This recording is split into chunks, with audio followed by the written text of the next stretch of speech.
Hi, everybody, and welcome back to Don't Praise the Machine. This is the internet's #1 comedy podcast about the way technology is shaping culture and so much more. I think this is episode number 176.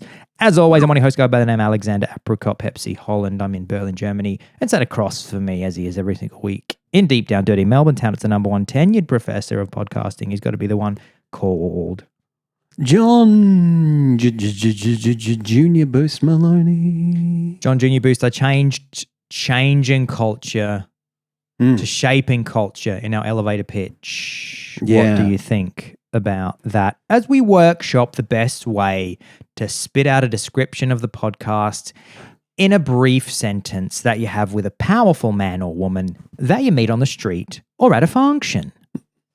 Or in an elevator. I was rehearsing before we came on, thinking how I would do it if you hand it over to me. And I thought I could say, welcome to Don't Praise the Machine, the only podcast that hawk tour and spits on that thing, where that thing is the world in which we live and popular and technological culture or something along those lines. I have just bringing in a bit of Haley. What's her name? Haley Hawk Tour. Haley Hawk Tour. I don't know her surname either, but we love her. We're going to get her on the show for sure. She seems to be an absolute sweetheart, which is perfect charm for our show. That's the kind of vibe that we bring as well. I've had to use the elevator pitch a lot, John. I'm using it weekly at the moment because people are saying to me, what's your podcast about? And I say, it's a comedy podcast about the ways that technology is shaping culture and so much more. People go, subscribe. They pull their phone out straight away and they go, sub on all platforms. Is there a way that I can give more than top tier subscription? Yeah. And I say, just give me cash. That's fine. They said, what's your PayPal? I'm going to put $1,000 in there right now without even having listened because that elevator pitch was so strong. Yeah. I want to invest. And I'd say it doesn't really work that way, but okay. Yeah. I want equity. I want equity in this pod. The man says in the elevator. Wait, I didn't get any of your details. They say just it'll work out. That's how much faith I have. It'll be me in an elevator with Rupert Murdoch. And Rupert's going to say, I want equity in this cast. And also I need you to push a conservative agenda. I said, Rupert, for the kind of money you got, that's fine with us. You tell us what to say and we'll say it. I'm going to rake that mark for you, buddy. I'm going to rake that mark. John, I've got something here that I wanted to share with you, and maybe I'll start by just sending you just another example of this that popped up on my TikTok yesterday, because the reason I wanted to talk about this, because it kept popping up on my TikTok, and I thought this would be a good thing to talk about on the podcast because it's so weird. So I'm going to just send you this, and then I'm going to just explain to anybody that can't hear. I'll bring it up on the YouTube channel. I'm going to send it to you, John. It's a TikTok video, and I'm just going to explain to the audience. It's a man, and he is doing the green screen thing, and he's in front of two pictures of Missy Elliott, one from 1998 and one from this year. Hip-hop. Okay. Hip-hop. I think she's Virginian. Shout out to Sam Cooke. I reckon Sam always told me that Missy Elliott's from Virginia. Missy Elliott, hip-hop royalty. It's your finna. It's your finna. Missy Elliott. I'm sending it to you now, John. You freak on. That kind of vibe. Get your freak on. Exactly. Put your thing down, flip it to reverse it. For years now, they've been trying to convince us that it's the same motherfucker. Missy Elliott in 1998, Missy Elliott 2024. Yeah, they say, she was sick. She was sick. That's what they say every time they replace one of these motherfuckers. That's not the same motherfucker. So what does this video seem to be about, John? So it's by a man named 23 Wake. It's just from a few days ago, this particular one, and it's comparing two images of Missy. I was going to say Missy Higgins, but she's the Australian, very different profile, Australian folk singer or indie figure. And but this is Missy Elliott in 1998 and again in 2024, and she looks like a radically different person in the second image. She is clearly older, but although you wouldn't necessarily, like if you showed me those two images and you said which one is younger, I'd probably pick the 1998, the 2024 one as the younger person. And so 23 Weeks alleging, I guess, that this is a different person or it's some kind of double or clone. Yes. So the reason this made me giggle is because I've had this thing to talk about on the podcast for ages, and I actually had not been presented with Missy Elliott as another example of the conspiracy theory phenomenon of celebrities being replaced with clones. But that's what we're going to talk about today. The reason that I thought about this as an idea is because when I was in Albania a couple of weeks ago, somebody was playing Avril Lavigne, or maybe Avril Lavigne was on the TV or the radio, and Avril Lavigne had just performed at Glastonbury as a bit of a kind of nostalgia set. And so she'd kind of been in my consciousness, and I think a bit more in the public consciousness because of that Glastonbury performance anyway. And so I was somebody was playing my favorite Avril Lavigne song from 2002. Which is "I'm With You," and I absolutely love that song. I was singing it in the morning as I made my coffee. The one that goes, "It's a damn cold morn." Yeah, exactly. It's a damn cold. Isn't anyone trying to find me? Will somebody come take me home? That one, beautiful. Oh man, I said to John, in my throat. I said to John before the podcast, John, is the reverb working? And he said, oh, and he just rolled his eyes and went, yes, I can hear the reverb. What are you going to do? What are you going to do? What kind of zany antics should I be preparing myself for? I said, we discussed this before, and I said, no. I said, no Zane. No more Zane. Exactly. No more Zane! No more Zane. What is it that Krusty says to Robert Frost in that episode of?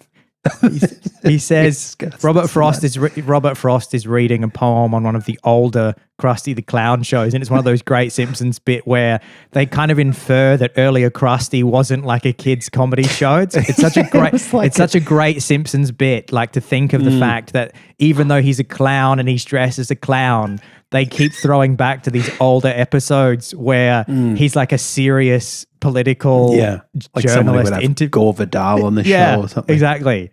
And he has Robert Frost on the show in one earlier throwback episode, the famous American poet. And Robert Frost is like reading one of his beautiful poems, and Krusty's like paying no attention and just leans over to him and he just says, "Is it cold enough for you, Frosty?" And then pulls a string and it dumps a whole bunch of snow on him, like fake snow from above. And then Robert Frost just goes, "We discussed this and I said no." Classic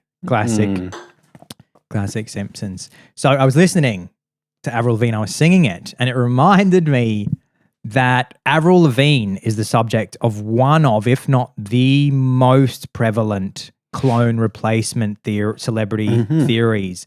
And it made me think, man, I've been seeing heaps of these lately. This would be a great bit for the show. And so today I wanted to talk about the phenomenon of people who believe, communities of people that believe that celebrities, for a host of different reasons, nefarious reasons typically, are not the original person that you were presented with.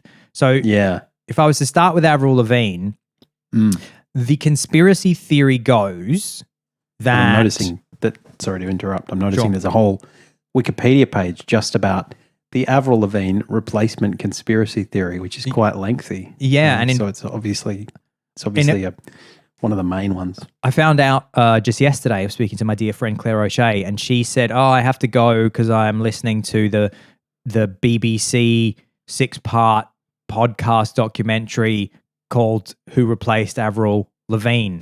So the BBC's gone into a whole 6-part episode on it, which came out this year. So the Avril Lavigne theory goes that Avril was having a bit of trouble with her fame at the start of her career. So her first album came out 2002.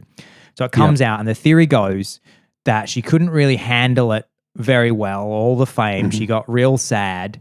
And I think she either died or I think maybe she committed suicide. And the record company said, well, we can't have such a valuable property that just was making bank with a Canadian pop punk personality and songs that we loved so much. So fans started noticing or deciding that it looks slightly like a different person. Maybe it sounds like a different person that we're seeing in 2004, 2005. And so the claim is that the record company replaced her full-time with some woman named Melissa, which apparently originated on some Brazilian fan page. And then since that day, there's just been countless internet forums and communities that have spread up that have popped up, which say that Avril Lavigne has been replaced. And this is basically the general theme of a lot of these celebrities being replaced with clones or actors. The theory always goes that the original person comes out and there's some organization behind them. It could be a record company. It could be like Hollywood insiders. It could be the Democratic Party, but there's basically a group of people who are profiting or having some amount of control over the public through this person. And then the person either dies or no longer becomes compliant with the wishes of the puppet masters. And so Quincy Jones appears out of the shadows of the studio. Yeah, and, exactly. And says, Avril must die. Yeah. Yeah, okay. And the most famous one, which kicked it all off, is the Paul McCartney replacement, which goes all the way back to 1966 when the Paul is dead conspiracy popped up. And the idea there was that Paul was in a car accident, I believe. And again, we can't have the Beatles stop. We love them too much. And so the rumor began circulating in 66 and then gained broad popularity in 69 following reports on American college campuses. And then when the Abbey Road album came out, there's Paul is famously the only one in the famous photo of the Beatles crossing the Abbey Road, zebra crossing. He's wearing no shoes, and I think he's the only one who's out of step with the other three Beatles. And people thought, this is a sign he's trying to tell us, the actor is trying to tell, the replacement clone actor is trying to tell us that he's not the original Paul McCartney. You must have heard of the Paul McCartney replacement thing. Certainly have. And people said all sorts of things, didn't they? Like if you were to play certain, I think there's a section of one of the songs where if you play it backwards, it's supposed to say Paul is dead and all sorts of stuff. People were kind of, right. You know, people who were really getting into some of the more experimental drugs in the 60s, sitting there listening, spinning their records backwards, trying to get to the bottom of this. And they said, he's definitely dead. And I guess in Paul's case, he must have been asked about it in interviews and so on. He'd be well aware of it, I'm sure, of course, and presumably kind of has talked about it. I don't know whether anyone said to Avril, hey, are you a clone? And how she would respond. You got me. You got me. I'm Melissa. I'm not. Yeah. I'm not Avril. It's like secret agents. If you directly ask them, they have to tell you that they are. WatchMojo.com, which everybody loves, with their top 10 lists on YouTube. They have a top 10 celebrity replacement conspiracy theories, which was great for my research. So I thought I'd go through some of the other ones, which I wasn't even that aware of. There's a huge one about Eminem having been cloned and replaced. And I like... He does look different these days. Yeah, I like the reasons that they give or rather, I like in Eminem's case the evidence that people point to, which I think is quite cutting. Basically, the fans said that his output up until 2002 was pretty much some of the best hip hop that had ever been made, and that from 2002 onwards it was all a bit average. And so that's what they go, we don't get it. He used to make like real good albums, Marshall Mathers EP, and since 2002 it's been a little bit more trash. And maybe his cadence is a bit different, and maybe his head looked slightly different. And so everybody just said he's been replaced. He's been cloned. Been replaced. Yeah. Imagine that. People thought your decline was so unnaturally severe that you had to be a different person. You'd say, no, it's still me. I just ran out of good hip hop. I just ran out of bars. And then it's still me. And then I dyed my beard because I didn't want to look old. Yeah, that's what they point to. They point to the changed hair. He looks. Don't dye your head, Marshall. Looks rubbish. No, just be a cool. He looks silver like fox. He looks really like a kind of Madame Tussauds version of himself. Basically, it's quite weird. There's a lot. He's always had those intense eyes and the kind of pasty complexion, and now it's as he gets older and he's decided to dye his hair dark. It's just gotten more extreme. He looks like a What Ken I doll. love though is, he does, totally. Sorry, who else is on this list? Kanye is a big one because he's so erratic and weird. But I think I'm not sure exactly why they think you could say that he's cloned because he's acting so strange now, but that goes against the whole they need to be controlled by their puppet masters, because he seems to have gone the opposite way. He seems less controlled now he seems much more erratic. If he was a clone, then they got a real dud. They got a real dud clone. They got the anti-Semitic nutbag clone. Exactly. Which is not great. Well, maybe that's in front part of the camera. Part of the project was just to totally discredit him because he was challenging the powers that be. There you go. When he went on with Mike Myers after Hurricane Katrina and went off script, that's right. which was a fantastic, which probably is his high point. As George a Bush performer doesn't care about black people. That's exactly. right. And poor old Mike Myers just looking like he'd been shot, and because he was so startled and just wanted to read the teleprompter. And Mike Myers just went, "Do I make you horny, Kanye?" Trying to sort of trying to diffuse the situation. He said, "Oh, behave, Kanye." And then they said, "We can't have you pointing out that the GOP doesn't care about black people, so we'll just replace you with a raving nut who's obsessed with who pursues the same kind of woman over and over again." And now he's with and it's addicted. Former Melbourneite Bianca Sensori. Former Melbourneite and now slave of Kanye, the West, the nitrous addicted wacko. It seems so good over there. I'd love to be around those two. It seems healthy. Seems healthy that he's just like addicted to NOS and like makes her appear like in nothing. Every time he goes out with her, she's kind of like on a leash and he's always dressed from head to toe, like in black, like a sort of like a paramilitary person, and just huffing nitrous. We should just, this is kind of a different bit, but I did send you. Anybody who hasn't looked up who Kanye's dentist is, oh my God, if you're talking about an LA guy, it's Kanye West's current dentist who's being accused of getting him addicted to nitrous oxide and supplying him with it. Is the coolest dentist you ever did. Is the most LA dentist you ever did see. He's like, he could be a clone, that guy, because he's just like a composite of various ideas of LA sleaze. But I think Bianca recently came back to Melbourne to see her family without Kanye. There's occasionally rumours that people put on deliberately to kind of troll the Brunswick message boards near where I live, where people will say, I just saw Kanye and Bianca at A1 Bakery on Sydney Road or something. They were just down the road from me last year, I think. Right.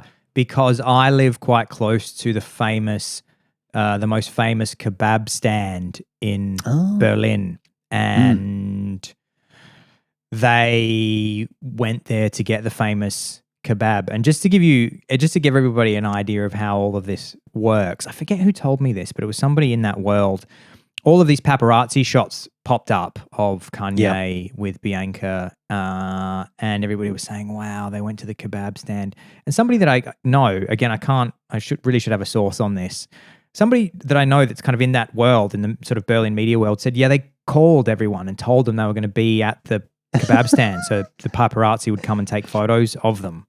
Like, that's how that world works. So Kanye's people called the people they need to call and said, hey, paparazzi people, Kanye and Bianca will go to Mustafa's Kebab at Merringdam. They're going to get kebabs. So take a bunch of photos of them eating their kebab and sitting down with telephoto lenses, which everyone did. And then you know, it looks like they didn't ask for that, but they apparently. Yeah, wouldn't surprise me at all. That's so sad and like cannibalizing just these like celebrity D-bags getting photographed by even worse. It's just like the same, John, about how we were talking about how I think you were quite shocked when you realized how many celebrities buy social media followers, which is just an accepted social media, it's just an accepted thing that they never have to answer to. Like, and it's very easy to check. You just go, you put the social media account into the audit program and it goes, you know, like 40% of a Kardashian's Instagram followers are bought, they're fake. Yeah. And everyone just goes like, we're just, fuck off, we're not talking about that. So just it's crazy. Yeah. At least when you get Ben Affleck looking like he's microseconds away from decking someone, you know that he probably didn't ask them to be there, you know, and they're just going, how do you feel about JLo? When are you guys divorcing? Yeah. What happened to you? Used to be are you still friends with Matt Damon? What happened? You almost didn't do today's show because you'd heard that they were getting divorced. Yeah, I did. I thought I did almost bow out. I thought it was just such a story, you know. They met, I think on Gigli or whatever that stupid movie was. They fell in love. They were both kind of befuddled by celebrity and they couldn't make it work and they broke off their engagement and they waited almost 20 years. And then finally, 2022, they married again. Well, they married this time. They followed through. And 2 years to the day after that, you know, they put it all on the line. They told everyone about how much of an example of finding each other and love, being patient they were. And as soon as the honeymoon period ended and the oxytocin went out of their brains, they just went, oh no, we're just two stupid narcissists in our 50s who can't make it work. So it's funny because it coincides with, I think she's done a whole bunch of concerts, JLo, that she charged a lot of money for that then nobody bought tickets to, and I think she had to drop the prices to like bargain basement. And so like 3 days ago, I was reading news stories about like people posting on social media of the concert, which looks like it's very empty. It looks like she's performing in a school hall to a bunch of kids at the front and all the bleachers are empty. And then suddenly, no. The JLo news story is about her getting divorced. It's not about. Yeah. Don't talk about the fact that her concert's not doing so well. Talk about the fact that she's divorcing Ben Affleck. Yeah. John, Miley. Sorry, I've just got to correct a fallen out plug here. I've noticed. Oh, this is staying in because people want the realness. People want to know how the sausage gets made. Well, people want to know about John's plug system and they want to know how they can avoid a similar plug mishap in their own life. Guys, if you plugged your plugs this way, don't, because I did and it goofed up my whole pod career. it almost ended the pod because it started running out of juice halfway through. Now there we go. It's all fixed. I wonder if, because people had similar conspiracies, not about cloning per se, although people may well have said that about JLo. She's been around long enough. But about the fact that their whole marriage was potentially a bit of a stunt. Sure. To prolong their sort of, I mean, that was kind of a great narrative arc, wasn't it? Bennifer back together again. Everyone remember Bennifer from the 2000s? Yeah. Here they are. Well, without him, what is, like, JLo's not in movies anymore, as far as I know. No. If she is, I don't know about them. She's not releasing music that anyone's listening to. So if she's not married to Ben Affleck, what reason is there for anybody to talk about her? And if she's not having the occasional public drama with him, or they can't photograph them looking a bit sad, then why are we talking about JLo? And the answer is we're probably not. And so why are we talking about Ben Affleck? It's probably a mutually beneficial thing because he kind of always seemed like he'd never quite reached his potential, and people was, the press was always, when he did The Town and things, the press was always like, here it is, here's Ben's peak, and then he'd do some terrible movie and we'd just go, oh, maybe not. He did I liked the Iranian hostage crisis that Hollywood was good. thing. Argo. Yeah. That was very good. So I wish them both well, but I do think, consciously or deliberately or not, it was probably a bit of a let's keep ourselves in the headlines. And I remember when she cancelled her tour and said, I'm absolutely heartsick to have to do this. And I just remember all the comments threads on those when there'd be a news article about it, people would just say, no one was going to go. No one minds that you cancelled. I wonder how will she keep herself in the headlines once? Who will she hook up with next to keep herself? Maybe you, John. Maybe me. It's finally my turn. She was the first woman that got me into prominent butts. Before that was as big a thing as it is now in the late 90s. Ever since you saw her as a backup dancer cameo, it wasn't a cameo because nobody knew who she was, but she's in 1993 Janet Jackson music video, That's the Way Love Goes, before anybody knew who she is. That's the way love goes. Shunka-dunk-unk-gunky-dunk. Hang on, let's go. That's the way love goes. Shunky-dunk-dunk-dunky-dunk. Everybody, if you want to see where JLo real got her start, look up music video 1993. That's the way love goes. Janet Jackson. John, Miley Cyrus is another person they have said is cloned. Okay. Can you believe they did this to Miley Cyrus? You've gone full commercial radio. I love it. Yeah, I thought Miley was going to be on there because, they're all people who intuitively you go, yeah, that person has changed a bit. Miley's voice has obviously changed, and she attributes that to various polyps and nodules, I think. She goes, yeah, that's just my polyps and nodules. Don't break my heart. She's just got a real nubby throat, which has really changed the sound of her voice. Changed the game. It's claimed that the cloning report that I read on the clone dossier that I read said that the reason she was cloned is because Disney was controlling her originally, and she had a nice, squeaky clean Disney image, which they were able to market. But then she went a bit too sexy, and they had to kill her off and replace her with a slightly more neutral, family-friendly clone that could release the song "Flowers" and get back into the hearts of the people, because that Flowers song was a huge hit. I can buy myself flowers, and so that's the suggestion there, is that they killed off the sexy wrecking ball Miley, and they cloned her with Flowers Miley. I think those people don't who are making these accusations just don't have a good grasp of marketing and rebranding. That's all that's happening here. And then, of course, John, this year, very popular clone theory, Joe Biden.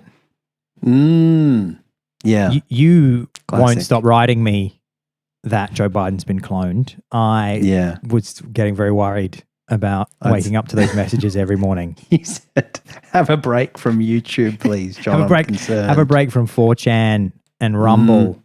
You wouldn't, yeah. And I was saying, look, just sending you clips from when Obama gave him the Presidential Medal of Freedom, going, look at that smile, look at how charming he is. You're telling me that was only 10 years ago? Come on. And of course, the Biden one is so easy to come up with the explanation for, which is, of course, he's the leader of the free world, and the puppet masters have decided, who are really pulling the strings, have decided that the original Joe Biden wasn't doing their bidding to the extent they wanted, so they replaced him with some other guy. And people point and say, "Look, there's this man who looks a lot older with some whose speech patterns have changed and looks like he's had a bunch of facelifts. That's definitely not the same guy." Yeah, I mean, from a cognitive standpoint, they're probably right that he's not. That's true. But probably from a plastic surgery standpoint, I'm pretty sure he's had some tightening there. To his bits. That's a common thing with a lot of these celebrity replacement theory stories, is that if you just look, I think virtually everybody that I've mentioned here will have had work done. So of course it's easy to say, oh look, they got different eyes. Oh look, they had more buccal fat in their face when they started, and now that's all been removed, and they have a smaller nose. And it's like, yeah, because all these people are just getting work done constantly. Like they're all just getting facelifts and nose jobs and touch-ups and fillers, ploofers. So of course they all look a bit different. Beyonce and Jay-Z are a big one, John, because they have long been associated with the Illuminati. So there's definitely a suggestion. Elite. Yeah. There's a suggestion that they're cloned, and the clones are being used to brainwash society through their music and other creative output. Okay. Oprah? Has anyone ever said this about Oprah? I don't have Oprah on my list, but I'm sure that you could look up whoever you wanted, John, and they would be on here. There'd be some clones. Yeah. So people often point to the height of celebrities and say, oh, in this photo the person looks taller, and people don't take into account like different angles of cameras, or the fact that the lens on the camera, like even the lens on the camera will distort somebody's face depending on the lens.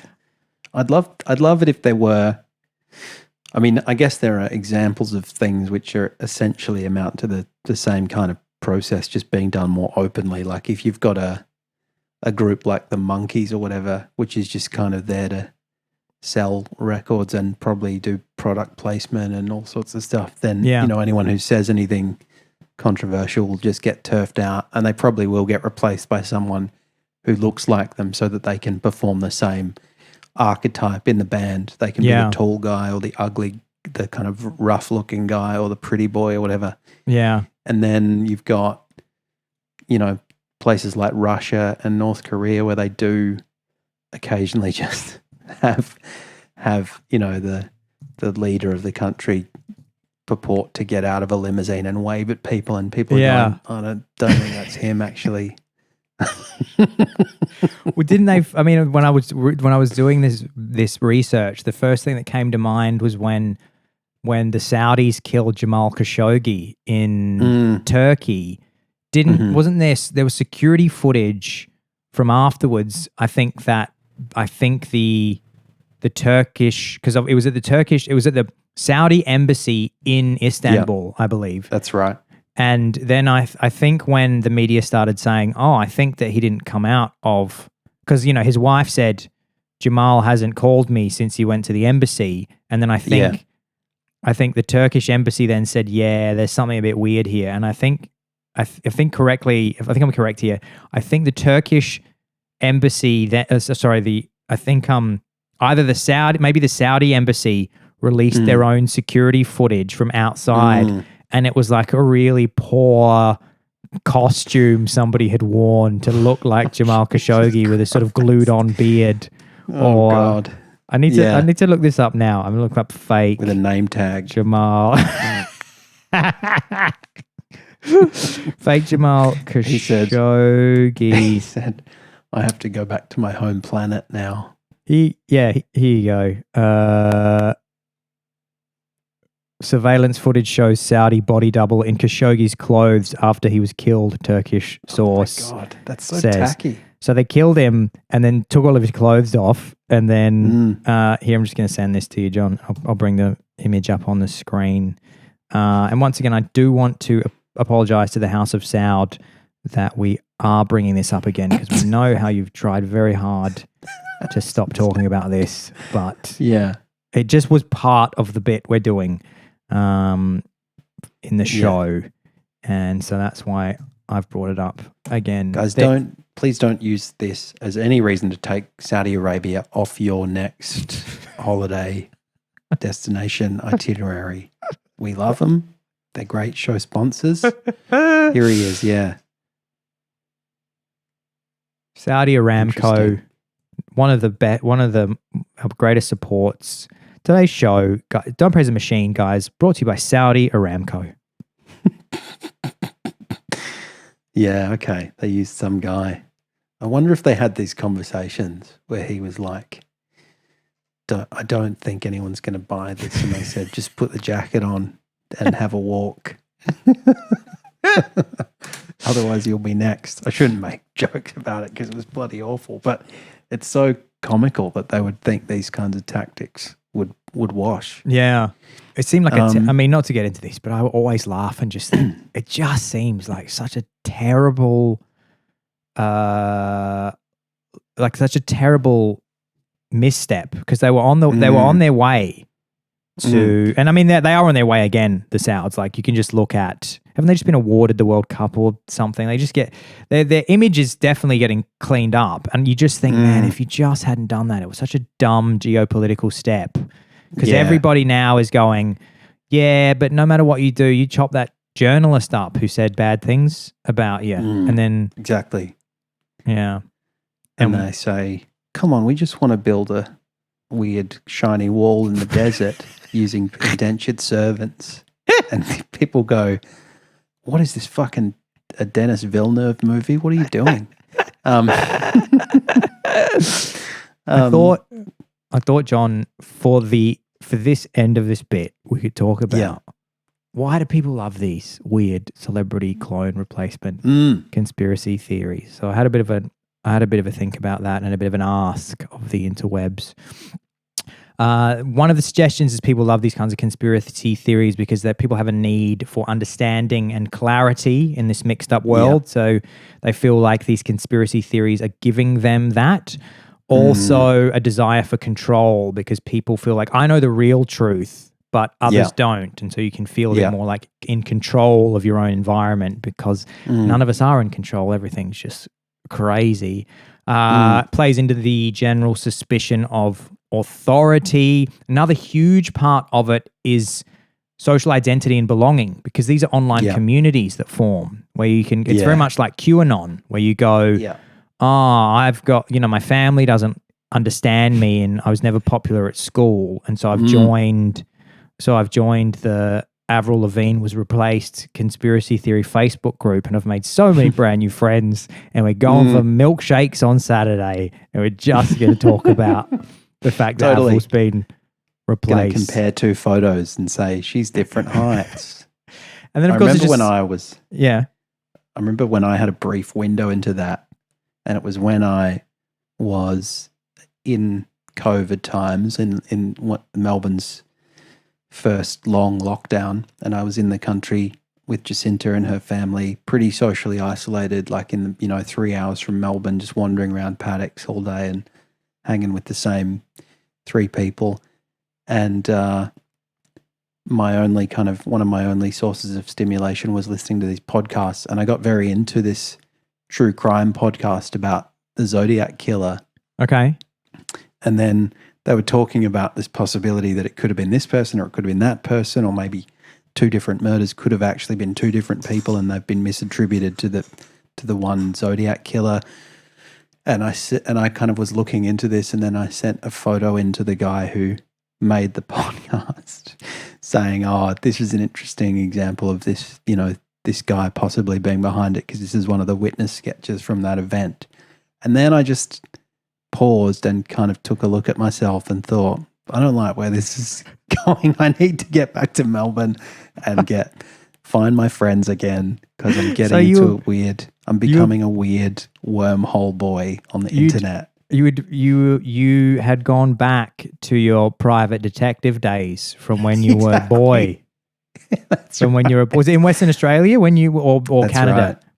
Yeah, Western Australia. I mean, started to develop in Canada because I got these kids' detective books, and then and then I think we've told this. I'm sure we've told this story a little bit, where I was just kind of interested as a kid in like the aesthetic of gadgets and traps and codes and mystery solving and all of that sort of stuff. I'm sure some kids are into that, and even now. And I went to Perth from Canada.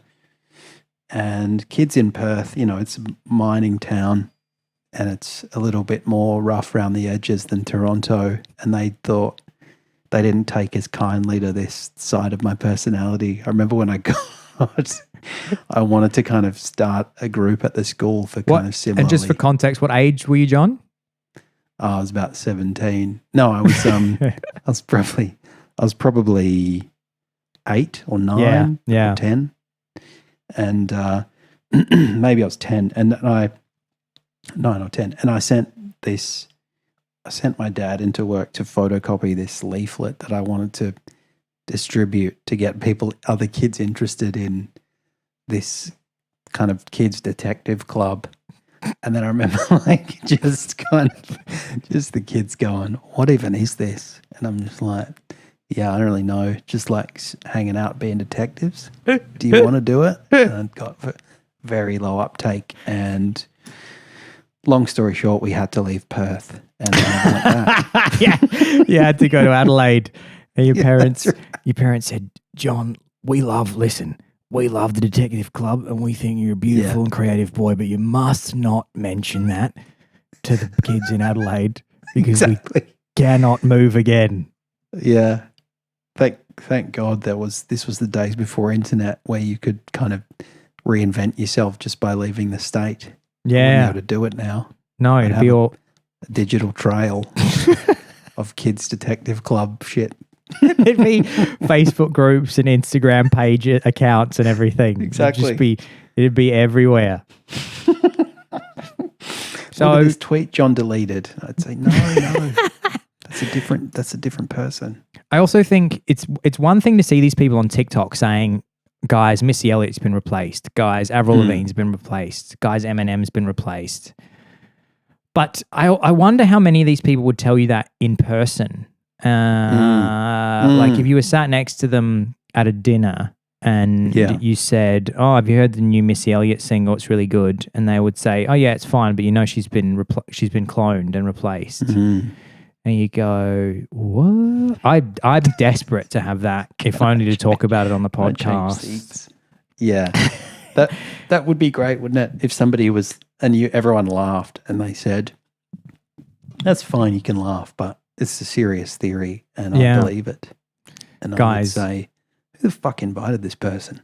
Guys, imagine somebody saying, "It's not really Avril Lavigne." I was also thinking, apart from Jamal Khashoggi one, where they really did just for a second dress somebody up like him and have him walk out of the embassy, like a dark Robin Williams film. Yeah. I mean, it just would be nice if one of these was true, I'd love it if just one of them, I don't know if it's Avril, but it would just be great. And also if it was just one, then people would just believe this for the rest of time. I wonder who the best candidate is. Maybe Avril, because maybe she's oddly like, I can't even really picture her speaking, Avril Lavigne. She seems like quite a blank canvas. She just was this young pop punk early noughties thing. But I can't picture her having a ton of personality. So she seems like she could be quite easily replaced, because she doesn't have a big bombastic personality that people are familiar with, and people go, come on guys, you can't remember that strongly what she used to look like, and everyone goes, no, exactly, actually, just clone her, I don't really even mind. No, he was a punk. She did ballet. What more can I say? Guys, that was a clone. Has my camera turned off, by the way? No, you've gone still. Okay. So the end of the YouTube might just be you, and you look absolutely ridiculous, by the way. Like isn't that creepy though? We're talking about clones, and now the Saudis. Exactly. It's the bloody Saudis again. We said sorry. Guys. So that's you've frozen up. So that's a great time to end the pod. Guys, don't forget to sign up to the Patreon, because I'm going to need to buy a new camera. Do you think everything's fine with we had a little bit of technical difficulties last week too, where it wasn't showing up? Who helped you get your camera to appear? Last week it was just there was a missing component which I had somehow had fallen off, but like the USB part, but I don't know what is going on now. Might be overheating. Well, guys, we're going to have to go, because I'm going to have to run John through the Sony settings again and tell him to set the overheating threshold a little bit higher, which is 50. Guys, 50% of the podcast is content, and then 50% is tech. Yeah, that's right. It's a nice pop culture and tech interface, where the tech interface for this episode is just me experiencing plugging in and camera difficulties. Sorry, everyone. So I'm going to say, guys, this has been the Celebrity Clone episode. We've absolutely loved having you. Don't forget to check us out on Patreon if you want to support the podcast. It's the best way to support the podcast, especially after this episode, because Saudi Aramco, I can see my phone is ringing. They won't stop calling. I've put it on silent. Saudi Aramco is not happy with us. So that's probably most of the money of the podcast that's going to be gone. So if you want to support the podcast, check out the Don't Praise the Machine Patreon. You can go to patreon.com/DPTM, or you can just Google Don't Praise the Machine Patreon. We have 3 tiers. Choose the one that is the best decision for you and your family.